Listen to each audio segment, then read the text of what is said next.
That he's weak on China. Did you not read the news about what Secretary Bessent found out in these meetings, that during the Biden administration, the Chinese official said, yeah, we knew we could ignore Biden. We could ignore whatever agreements we had because he was too weak and would never, ever stand up to us or stop us. Now they've been drugged to the table by a strong American president.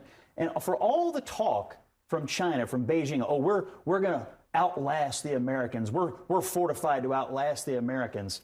A few days into this, they're in Switzerland, cutting the beginnings of a deal that's going to be good for the United States, admitting some of the things that they have to admit in order to get a more balanced situation with us. This is a total.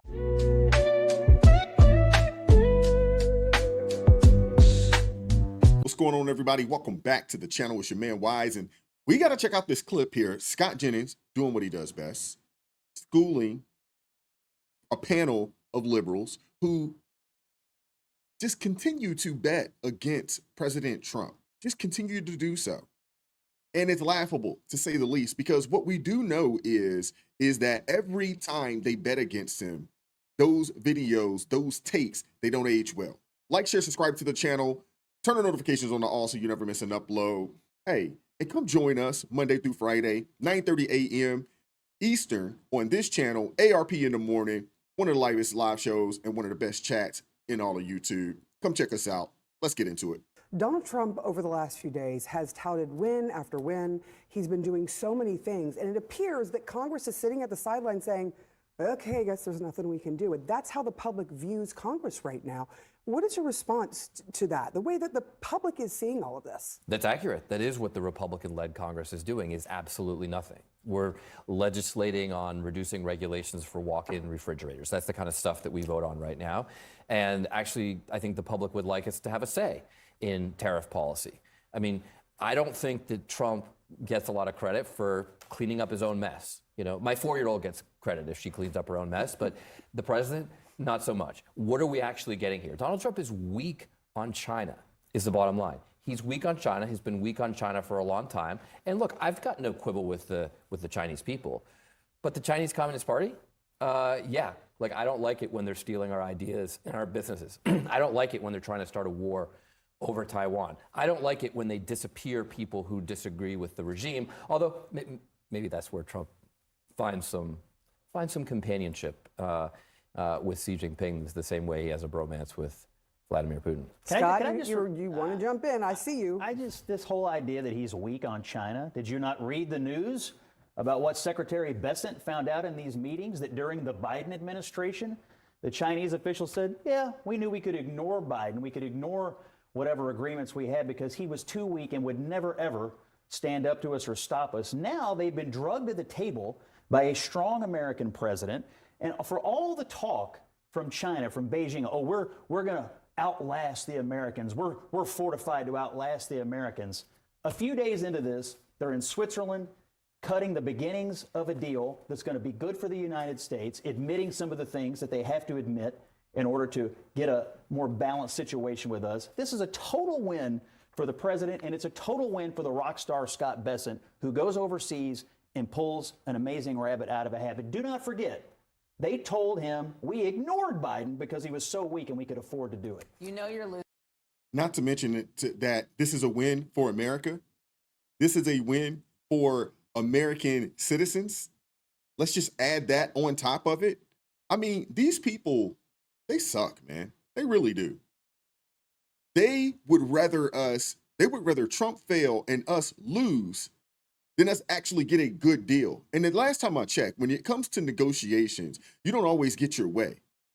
The goal is to come up with a deal that makes sense for both parties. You give a little bit, we give a little bit, we come to a conclusion, and we get a good deal overall that makes sense for everybody.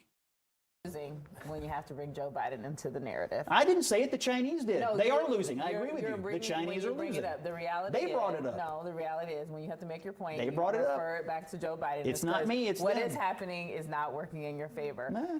I'll actually want, because you're the expert on this, but I'll say what I have to say after. All right. I want to quickly ask you just a question about this, because normally if Donald Trump would have started with, we're going to put a 30% tariff on China, the markets would likely have freaked out. Cataclysmic. Correct? But now their response is, oh, this is way better than the 145 and the back and forth, and we're not sure exactly what's going to happen, but it looks like things are moving. What do you make of this? So let's just start with some numbers about where we are today relative to where we were on Friday. So today we have effective tariff rates in this country. The budget lab at Yale that I ran the numbers of 17% inclusive of this deal. When President Trump took office in January, effective tariff rates were 2.5%. Kevin's right. These are consumption taxes. They're going to be borne by low and middle income people who are going to see prices increase by on average $2,800 price increases for a family as a result of these tariffs that are in place. And 30% tariffs on China are lower than 145%, but they are still extremely, extremely high. And they are high on literally everything that the American people buy. So I think that if this is the framework for how we expect these trade deals to go going forward, I think we're in a place where things aren't actually going that well from the perspective of a trade war that we've launched. Though I want to agree with Scott, I think we actually have to give Secretary Bessent a fair bit of credit because he understood that we were in a position that was fundamentally untenable, and he started the process of trying to retreat. But it's a mistake to say that the administration has gotten anything from that retreat.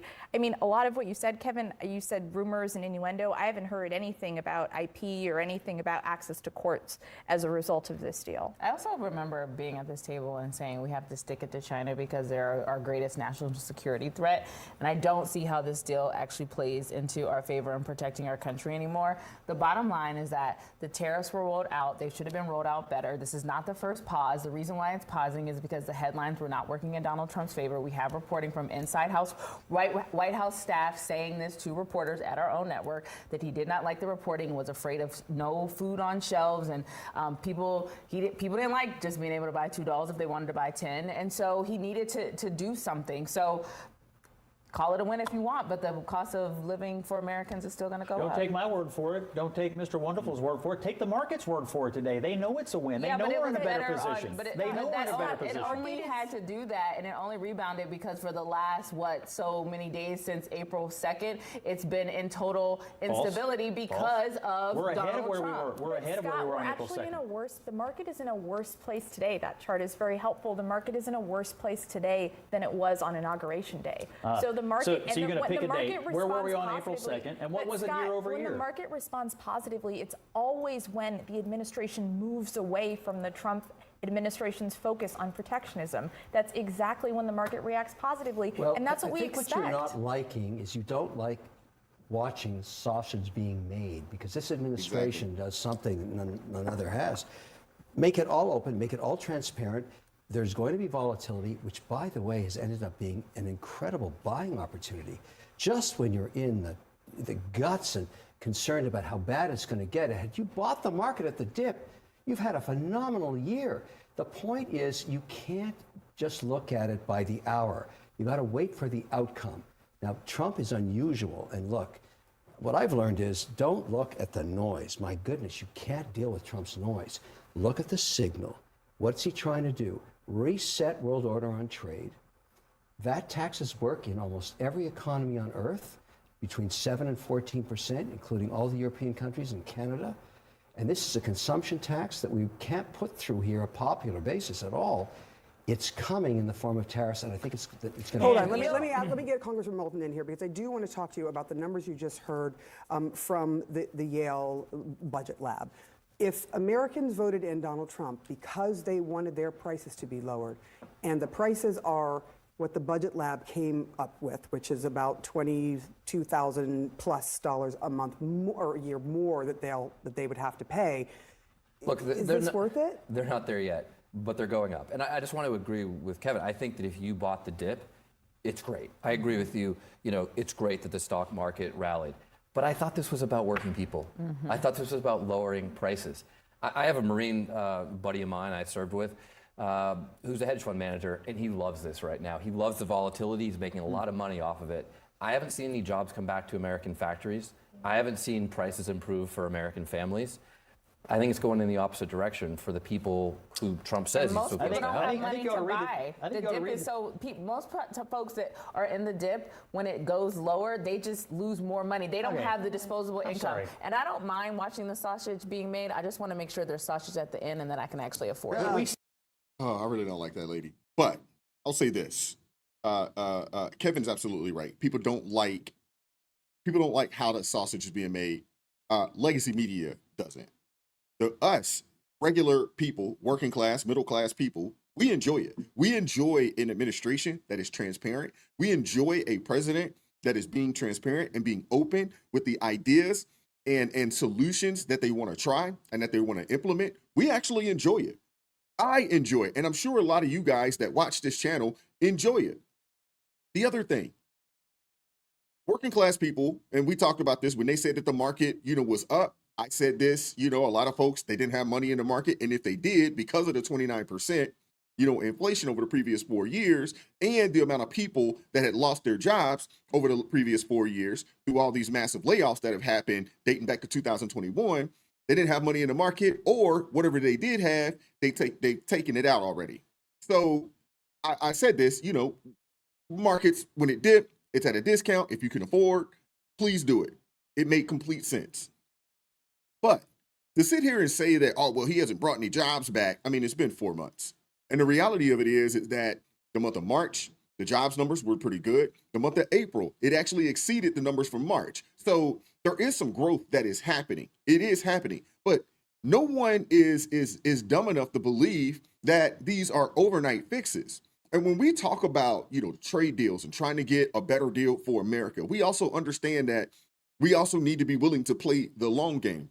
We know that the hedge funds and Wall Street, we understand that they're looking at this minute by minute, hour by hour, day to day, week to week, month to month. We understand that they're looking at things at the short term. And those of us that don't really have money in the market, and we are believing and trusting in, President Trump and this administration, that they will get the deals that will eventually bring a lot of these jobs back, force some of these organizations that are outside entities to come back here and set up shop here in the United States. We trust that, but we also understand that it's not an overnight fix. And a lot of people didn't vote for President Trump solely because he promised that he would bring prices down.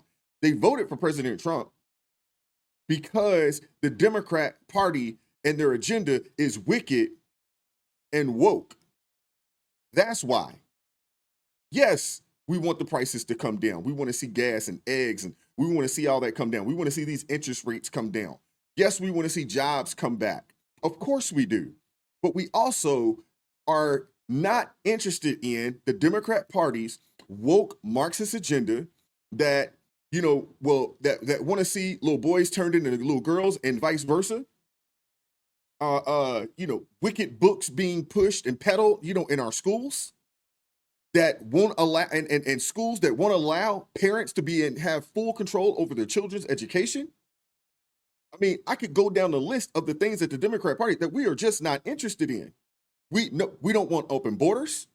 We don't want people just flooding our markets. We don't want quote unquote gender affirming care happening to prisoners or illegal immigrants. It was a whole lot more than just the prices. And so far, President Trump has checked a number of boxes off. Now I get it. CNN, they are solely just want to talk about this particular issue because they can't talk about, oh man, look at him. He said he was going to close the border and the border's still open. Nope, can't talk about that. Oh, he said he was going to get rid of somebody. He's going to get rid of the criminals and the gang members and things of that nature. Can't talk about that other than the fact that they want to defend these people. But they can't talk about the fact that he's actually fulfilled that particular campaign promise and working to fulfill the other campaign promise as far as getting these people up out of here. So the only thing that they can really talk about is the trade deal. And I honestly don't think it's really something to be talked about because you got to let it play out. This isn't an overnight situation. Even when they get the new trade deals, it's going to take a year before it actually manifests itself, in our country. But I do appreciate, Kevin, I do appreciate, Scott on a day-to-day basis being on here and chin checking these liberals. And the thing is that you know, a lot of people like the lady in the red, you know, these are people that they don't want to see this country, you know, succeed. They don't want to see working class people succeed in this country. They don't want to see it.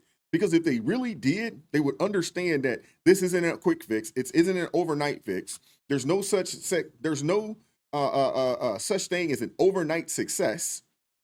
You know, you show me somebody that's an overnight success, I'll show you somebody that's been working a tail off for some years. So none of these things are situations that can just be changed, especially when we've had trade deficits that's been, you know, completely against us for the better part of 3-4 decades. But I want to hear from you guys in the comment section. Like, share, subscribe to the channel. Turn the notifications on so you never miss an upload. Come join us Monday through Friday right here, ARP in the morning, live 9:30 a.m. Eastern Standard Time. One of the best chats, one of the livest shows, you know, on all of YouTube. I appreciate the support, appreciate the love. Keep God first. Stay prayed up. We'll catch up with you all next time.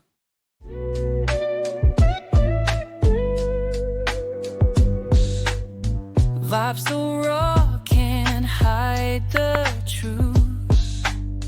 Words so sharp,